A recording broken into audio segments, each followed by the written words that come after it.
The fresh season is about to come to an end and we'll be starting up the Sizzle season. Now that as of me making this video we're just days away from the new season starting, there are some things that you should aim to do before it begins.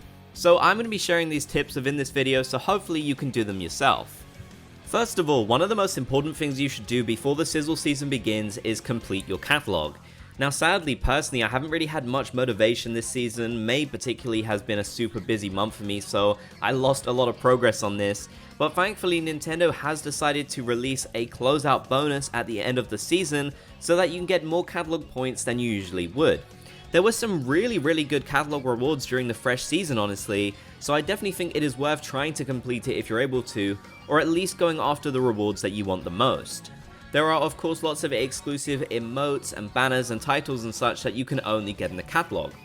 Thankfully, Nintendo did update it so that you can get some of the previous catalog rewards from the Shellout machine, but sadly the rewards from the fresh season catalog will not be available until September, so if you don't want to wait that long for them, then you should definitely aim to complete your catalog now.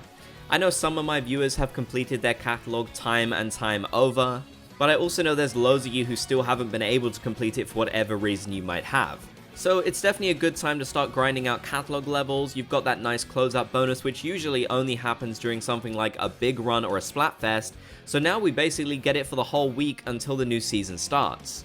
And then unfortunately we'll have to hand this catalog in to get a new one, which to be fair does look really cool and seems to have some great rewards, so I'm honestly looking forward to it, and hopefully this time I can actually aim to fully complete it, because I honestly feel like the summer months are the absolute best time to play just an absolute ton of Splatoon 3. Let me know in the comments section down below though how much progress you've made with your catalog. I would love to hear. As you may know, Salmon Run is getting some fun updates in the Sizzle season. For example, a big run is coming up and also an entirely new Salmon Run map that we've never seen before, so I definitely recommend practicing in Salmon Run before the new update drops. Some of you might play literally every single day, so this tip probably doesn't apply to you, but if you haven't, then I think now is a great time to get back into it. You can play a lot before the update drops and really get yourself back into gear. I find myself getting pretty rusty sometimes when I haven't played in a long while, so I'm definitely going to be doing that because I really want to play a lot during this upcoming big run, and of course play on the new Salmon Run map too, which honestly looks like so much fun. Whilst you're doing this, you can pick up the gear reward for this month, which of course will become unavailable next month until you get into the further reward levels. So I definitely think it's a really good time to play some Salmon Run. Let me know how much you've been playing it this season though, I definitely want to hear your thoughts. Are you the sort of person who plays every single day, or do you wait for a major event to happen?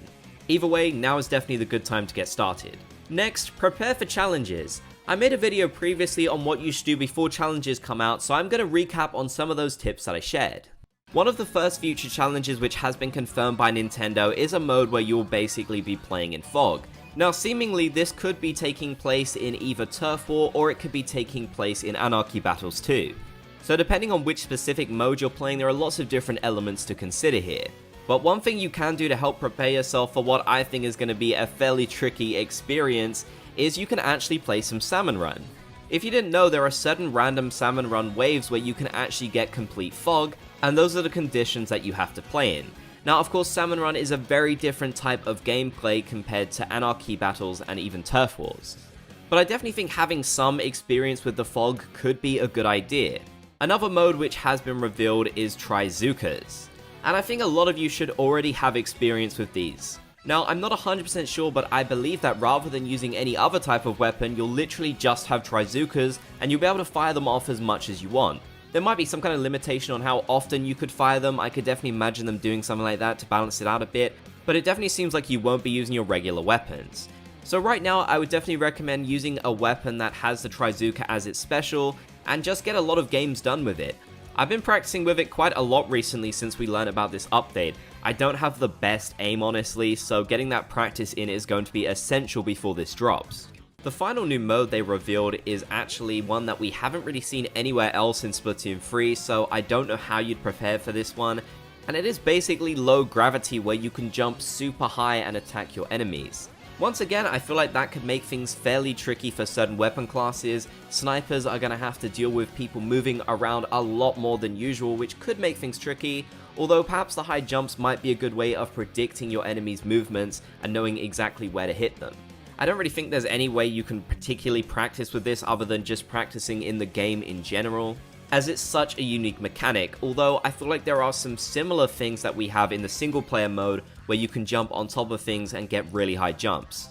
Next, if you're still looking for certain pieces of gear in the game that you really want to get your hands on, then I recommend checking the shops every single day before the new update drops, because when it does, a whole bunch of new gear is going to hit the shops, and that means the chances of you finding what you want to currently will become even lower. Now, of course, you'll still have a pretty decent chance. There aren't too many pieces of gear in the game, but with every update it has gotten more and more and more, so very specific pieces can be hard to find. Thankfully, you can also buy gear from people around the plaza, which is really helpful. But if you can't find your gear on another player, then hopefully the shops will have it one of the days before the new season drops. But if you don't find it before the new season, it's not the end of the world. It'll still be in the game, of course, just slightly more difficult to find than it would have been before all of the new gear arrives. I also generally feel like they make the new gear spawn more when a new update drops, but I'm not 100% sure if that's true. I just feel like that's what I mostly see when an update comes out. Now, you'll want to start saving up some Sheldon licenses if you don't already have some. A whole bunch of new weapons and kits are going to be dropping within the Sizzle season that you won't want to miss out on. You're going to want to get your practice in with these right away as the update arrives. So if you don't have enough Sheldon licenses, you're going to have to grind quite a bit if you want to try everything out. You could be someone like me who generally doesn't buy every single weapon, so I have an absolute ton saved up, because I'm really fussy and I only like very specific weapons in this game. But if you're not like me and you actually try the weapons like the game intends, then absolutely make sure you've got some Sheldon licenses ready for when this update comes. I'm personally really excited to try out some of the new main weapons. They look so much fun, especially that paintbrush in my opinion. So I think for the first time in a while, I'm actually going to be splurging quite a lot on new weapons and using a lot of my Sheldon licenses.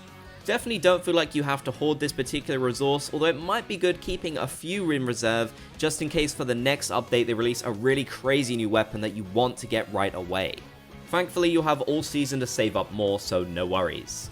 Finally, get to a rank that you'll be happy with when the rank drop happens for the start of the new season. As you can see here in this list from Incopedia, your rank will go down at the end of each season. So for example, if you were B-, then you'll go down to C.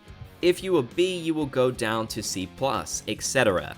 I've really been trying to play a lot of Anarchy battles this season so that my rank doesn't go down terribly. Unfortunately, in some of the seasons where I haven't been able to grind that much in Anarchy battles, my rank has reset to some really low levels. And it can feel super demotivating when this does happen, so I absolutely recommend getting to the rank that you'll be happy losing. Anyways, I hope you enjoyed these tips and tricks. If you did, then be sure to leave a like. If you made it to the end, be sure to comment Splat Gang down below so I know you did. Also, don't forget to subscribe and turn on channel notifications for more Splatoon free videos. I'm trying to hit 30k subscribers before the end of the year.